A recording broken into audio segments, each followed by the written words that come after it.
Hello everyone! In this week's video, I'm going to be talking about mistakes I made when I was starting to get into drawing. I don't really know if they were mistakes, but maybe they were things I wouldn't do now or I would change. These are tips I would give to my past self, so it's like I'm talking to my younger self, I guess. While I'm talking, I'll be working on a Huevember drawing. If you don't know what Huevember is, it's basically each day of November is assigned a color. You color a picture mainly with that color, but you can use whatever colors you want. I'm just doing simple sketches for Huevember. I use some colored pencils and a watercolor marker to add more color. The color I was working with in this picture was close to magenta. Anyways, on to the tips. Look at your drawing as straight on as possible. This was a big mistake I used to make, and I made it for a really long time. When I would draw at a table, I would sit back a little. I wouldn't be directly over my sketchbook. Another thing I would do is I would tilt my head for some reason. This can cause your picture to look wonky once you look at it straight on, because you were seeing the picture from a different perspective while working on it. When I would draw at a table, once I was finished with a picture, I would hold my sketchbook up. The picture always ended up looking longer when I would look at it straight on, and this is because of perspective. I now try my best to look at my drawing straight on. I rarely draw at a table when drawing traditionally. I prefer to sit on the couch and draw with my sketchbook on my lap. This allows me to get a good look at my sketchbook and be comfortable. If I do draw at a table, I try to sit over my sketchbook. I also try not to tilt my head. It is good to watch other people draw, but also make sure to draw for yourself. When I first started getting into drawing, I loved watching people draw on YouTube, like a lot. This was very helpful because I would see how artists went about creating pictures, and it also really inspired me. However, I would often watch people draw a lot more than I would actually draw. I thought that since I was watching people draw and learning things, this was pretty much just as good as drawing. But big thing with getting better at drawing is, well, drawing. You need to train your muscles and practice techniques and learn how different mediums behave.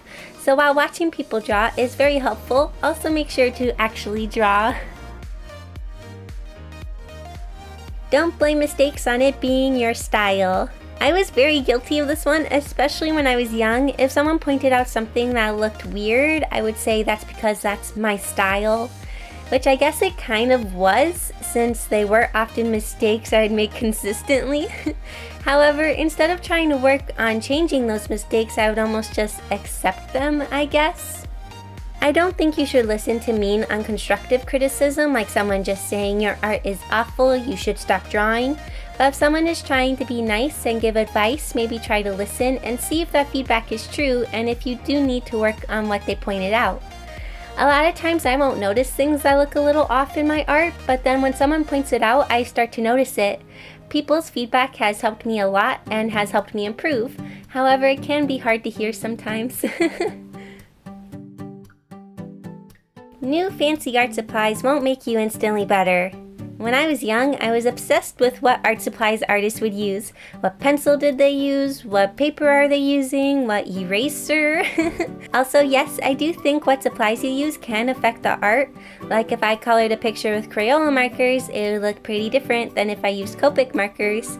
But when I was young, I thought that if I had fancy art supplies like other artists, it would instantly make my art better. And as I kept getting more experience, I found that's not really the case. If I draw on printer paper with a random pencil, the result isn't very different than if I draw with some fancy pencils on fancy paper. Getting fancy art supplies is fun and can affect a piece, but they won't dramatically increase your skills. Like, let's talk about when I got my first Copic markers. I was so excited they were going to make my art amazing. But to be honest, I was a little disappointed. Because I didn't know how to use the Copic markers. The coloring was super streaky, I couldn't figure out how to blend the colors nicely.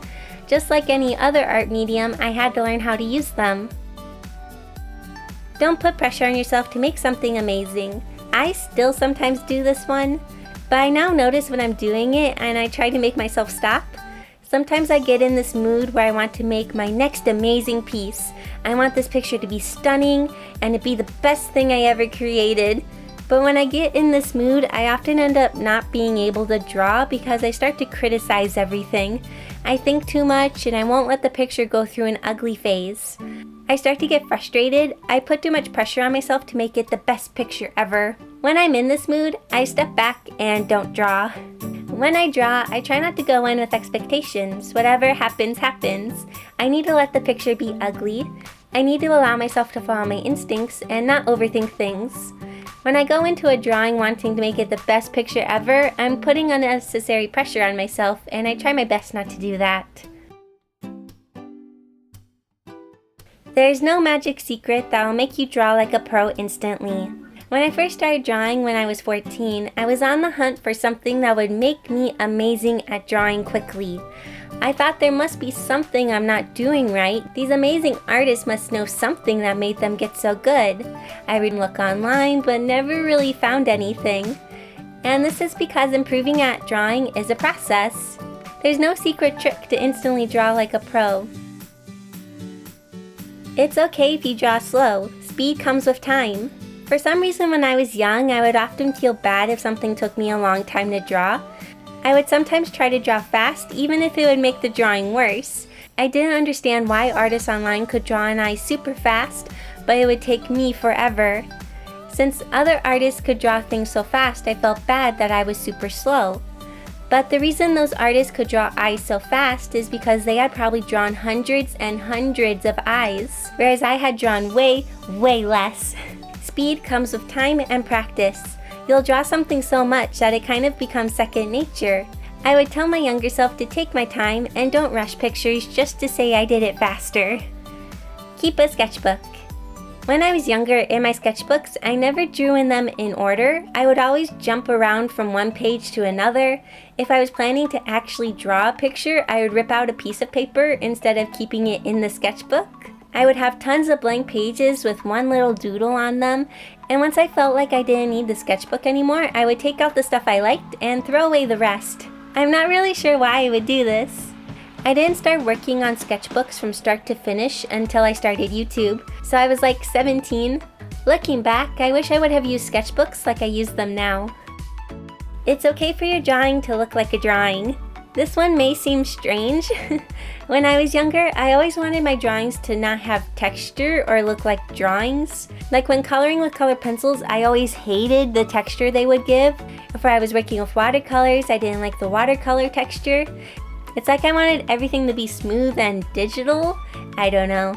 I wanted things to not look like they were drawn. I would fight against the art supplies and I would get frustrated when I couldn't get them to look how I wanted. Over years, I've learned to accept the textures the different mediums give, and now I often kind of like them.